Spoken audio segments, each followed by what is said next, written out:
नाज़रीन आदाब, मुंसिफ टीवी में आपका बहुत बहुत इस्तकबाल है। नाज़रीन, दुनिया में हर तरह के लोग होते हैं, कुछ अपने लिए जीते हैं और कुछ दूसरों के लिए। कहते हैं दुनिया अच्छे लोगों से चलती है क्योंकि अच्छे लोग अच्छा सोचते हैं और अच्छा करते हैं। ऐसी ही एक शख्सियत का ताल्लुक है महाराष्ट्र के मरोड़ से, जिनका नाम है डॉक्टर सनाउल्लाह घरटकर, जो न सिर्फ माशरे की बेहतरी के लिए सोचते हैं बल्कि अमली इक़दामात के ज़रिए दूसरों के लिए बाइसे तहरीक भी हैं। आप डॉक्टर सनाउल्लाह घरटकर फाउंडेशन के नाम से इंसानियत की खिदमत कर रहे हैं। आइए इनसे इनके अज़ाइम, मकासिद और समाजी खिदमत के बारे में जानने की कोशिश करते हैं। डॉक्टर सनाउल्लाह घरटकर साहब, मुंसिफ टीवी में आपका बहुत बहुत इस्तकबाल है। डॉक्टर साहब, आज हम बात करेंगे इंसानियत पर कि इंसानियत सिर्फ इबादत ही नहीं बल्कि खिदमत खल्क भी है, और इंसानियत के तस्वुर से हमें मायूस नहीं होना चाहिए क्योंकि इंसानियत ज़मानों तक कायम रहती है। हमने आप में दूसरों के दर्द को महसूस करने का जज्बा देखा है और यही असल डिग्री है। क्या कहेंगे आप? मेरे ख्याल से हर इंसान को पता है कि हर धर्म को पता है कि सबसे ऊपर इंसानियत है, इंसानियत ही धर्म है मेरा। और दूसरी अपनी अपनी ड्यूटी होती है, अपने अपनी जिम्मेदारियां होती है, उसकी फर्स्ट प्रायोरिटी होती है। और जो स्पेयर टाइम है कम से कम उसको इंसानियत के लिए लगाया जाता है। वक्त है या कुछ पैसा है आपके पास, दौलत है, तो उसको अच्छे कामों में लगाना, वही आपके साथ जाएगा। और इंसानियत के डेफिनेशन क्या है हर इंसान जानता है। आज तालीम याफ्ता लोगों की तादाद बढ़ गई है और ये समझाने की किसी को ज़रूरत नहीं है। हर आलिम, हर पंडित, हर प्रीस्ट, हर गुरु और हर लीडर ये चीज़ बताता है। तो मेरे ख्याल से अपने अपने लेवल पे हर एक ने अपना काम करना चाहिए।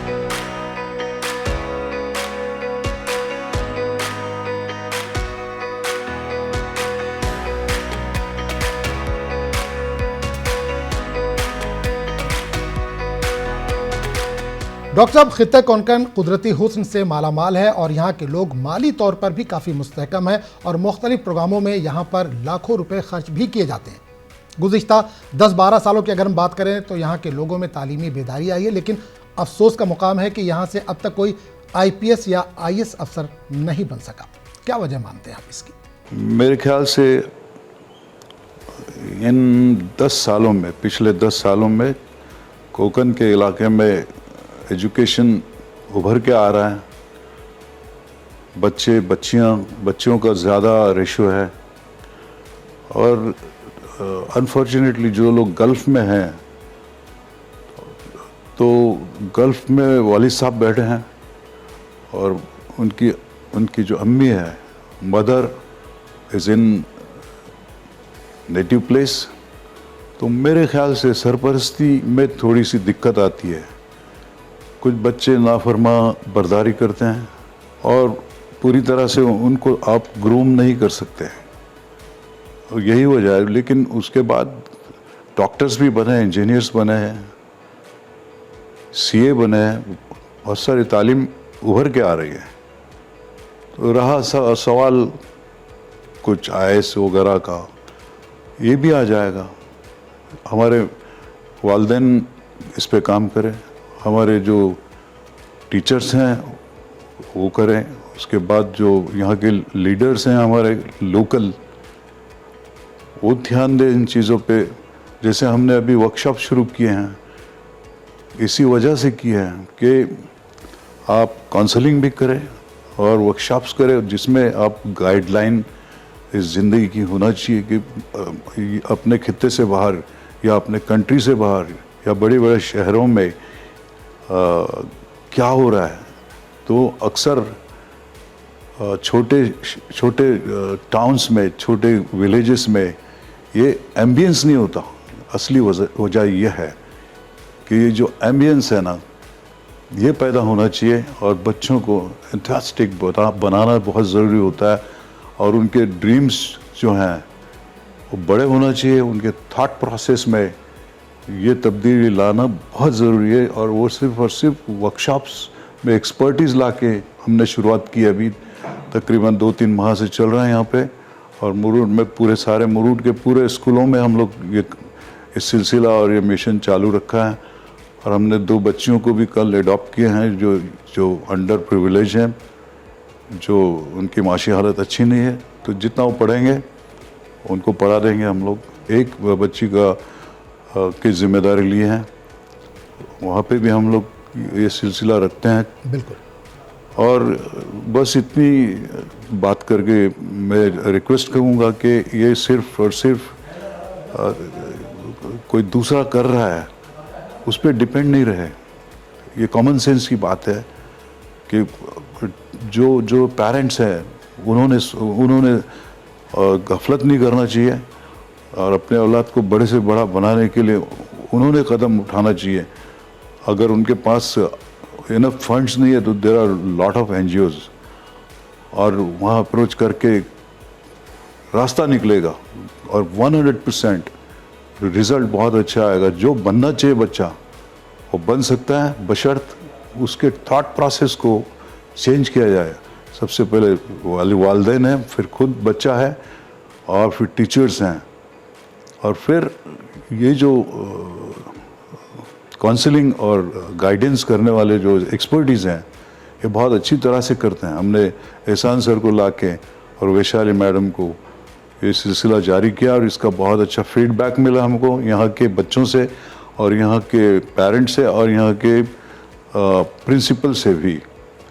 सो आई एम वेरी हैप्पी कि आगे चल के इसके बहुत फ़वाइद हैं और this is going to happen 100%, and subject to it is our own thought, this is our own ideas, this is our own common sense which we have to observe and we have to make it happen.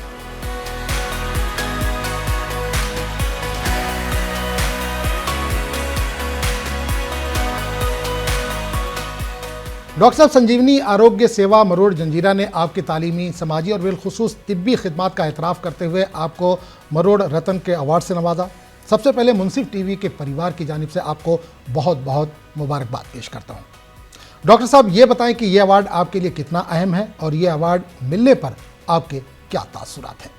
हर एक की अपनी observation होती है। संजीवनी एक बहुत ही आला दर्जे के लोगों से वाबस्ता है, ख़ासकर लहाने साहब हैं, डॉक्टर मकबूल साहब हैं, और दूसरे पूरा ग्रुप जो है वो बहुत ही बढ़िया किस्म के लोग हैं और उनके रोशन ख़यालात और उनकी सोशल लाइफ लोगों की ज़िंदगी को बचाने की पूरी कोशिश करते हैं। मेरा काम था उनको इक्विपमेंट देना और एम्बुलेंस देना, कार्डियक और दूसरे इक्विपमेंट्स जितने चाहिए थे जब भी मैंने पूछा हूँ मेरी तरफ से, और मैंने वो वहाँ पे डिलीवर किया हूँ जिसका सही इस्तेमाल हो रहा है। They are really very nice people, they are doing very well and they are not charging much. It is like free of cost 200-300 रुपया इंडियन, तो ये कोई उसकी फ़ीस नहीं होती है और वो बहुत आसानी से एक्सेस है। ब्रांड न्यू मशीनरीज हैं और प्रोफेशनल्स हैं, तो अभी तक एक भी केस ख़राब नहीं हुआ है। तो आई लव संजीवनी और I love Lahane sir and entire Sanjeevani team को मैं बहुत ही एहतराम, with due respect, I love to salute them and I pray to God कि ये सिलसिला चलते रहे और इंसानों की ज़िंदगी बचाते रहे।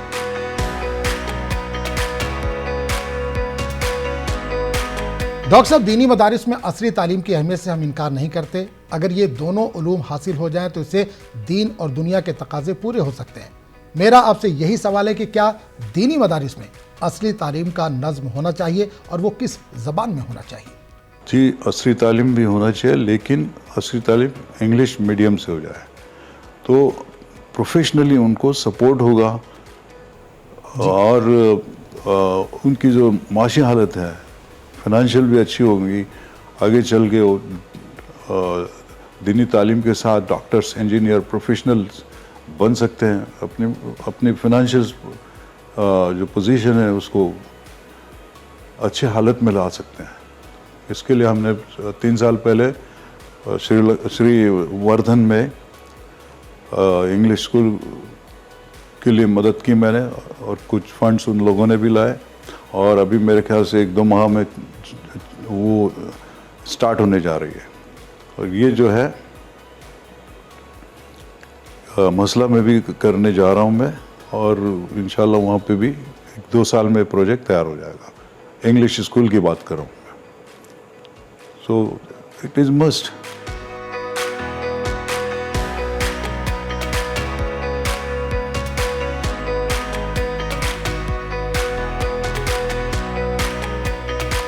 चलिए, आखिर में डॉक्टर सनाउल्लाह घरटकर, मुंसिफ टीवी से बातचीत के लिए बहुत बहुत शुक्रिया आपका। तो नाज़रीन, एक और मेहमान डॉक्टर सनाउल्लाह घरटकर फाउंडेशन के सदर राशिद उमर फ़हीम भी हमारे साथ मौजूद हैं। सबसे पहले आपका बहुत बहुत इस्तकबाल है राशिद साहब। आपसे जानना चाहेंगे कि तालीमी रहनुमाई के हवाले से फाउंडेशन की क्या क्या खिदमात हैं। आज ये बताना चाहूँगा कि हम मुरूर जंजीरा में करियर गाइडेंस के प्रोग्राम शुरू किए हैं। तकरीबन 3 माह से ज़्यादा हो गए हैं और ये हमारा प्रोग्राम माशाअल्लाह रूज पर है। 3 स्कूलों को हमने अडॉप्ट किया है, अंजुमन इस्लाम जंजीरा, महबूब स्कूल मुरूर विहूर और नचिकेताज स्कूल मुरूर। ऐसे तीनों स्कूल के उर्दू और मराठी मीडियम के 10वीं और 12वीं के बच्चों की करियर गाइडेंस का अच्छे तरीके से इंतज़ाम किया है और बच्चों की अलग अलग काउंसलिंग करके क्लासेस में काउंसलिंग की, उसके बाद पेरेंट्स, टीचर्स और स्टूडेंट, इस तरह से उनके साथ में उन्होंने काउंसलिंग की। 1-to-1 काउंसलिंग हुई है। अभी तक हमारे 380 में से लगभग 360 तलबा की काउंसलिंग हो चुकी है। आगे का मरहला जारी है और इंशाअल्लाह हमको उम्मीद है कि इस काउंसलिंग का फ़ायदा जो है हमारे मुरूर के मराठी और उर्दू मीडियम के तलबा को बहुत ज़्यादा होगा। आज तक हमारे यहाँ से कोई IPS ऑफ़िसर और कोई आला ओहदे पर ऐसे पहुँचे हुए नहीं है। इंशाअल्लाह हम उम्मीद करते हैं कि कोई ना कोई इसमें से साइंटिस्ट भी निकलेगा, कोई IAS ऑफ़िसर या IPS ऑफ़िसर बनकर उभरेगा, जिसका हम इस फाउंडेशन को जो है एक नाज रहेगा कि ये फाउंडेशन ने जो काम किया है, हमारे सनाउल्लाह घरटकर साहब, इनकी रात दिन कोशिश रहती है कि बच्चों के अंदर तालीम आए, बच्चे तालीम याफ्ता हों, हमारे यहाँ से अच्छे ऑफिसर्स बनकर निकले, यही हमारी ख्वाहिश है। और ये इंशाअल्लाह ये फाउंडेशन जो जिस तरह से तकरीबन 30-35 सालों से काम करता आया है, अगले आइंदा साल में सरे से हाई स्कूल, नांदगांव की नूतन विद्यालय हाई स्कूल और हमारे दूसरे जो स्कूल्स हैं वांदे की, ये तमाम स्कूलों को भी हम इसमें अडॉप्ट करें।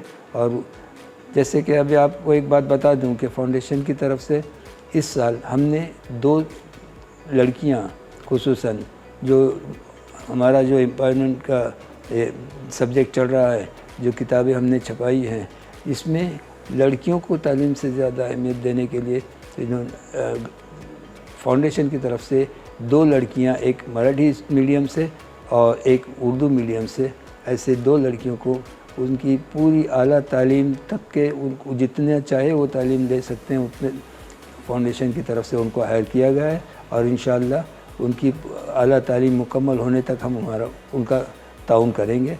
ये और दूसरी बात ये है कि ये फाउंडेशन जो है किसी एक कम्युनिटी के लिए काम नहीं कर रहा है, ये फाउंडेशन मराठी, उर्दू सभी कौमों के ये तलबा और तालिबात के लिए ये काम कर रहा है। ये फाउंडेशन संजीवनी आरोग्य सेवा संस्था के लिए बहुत ज़्यादा फ़ायदेमंद है, बहुत ज़्यादा काम किया है, करोड़ों में हमने यहाँ पर काम किया है मुरूर के लिए, ख़ास मुरूर के लिए और फिर अतराफ़ और अकनाफ के लिए, जैसे मसला, श्रीवर्धन, महाड, यहाँ तक कि हमने ये फाउंडेशन की तरफ से इमदाद की है और अच्छे काम के लिए की है, न कि कोई सिर्फ़ और सिर्फ तालीम पर उनका जो है हमारा फोकस रहता है और आगे भी रहेगा इंशाअल्लाह।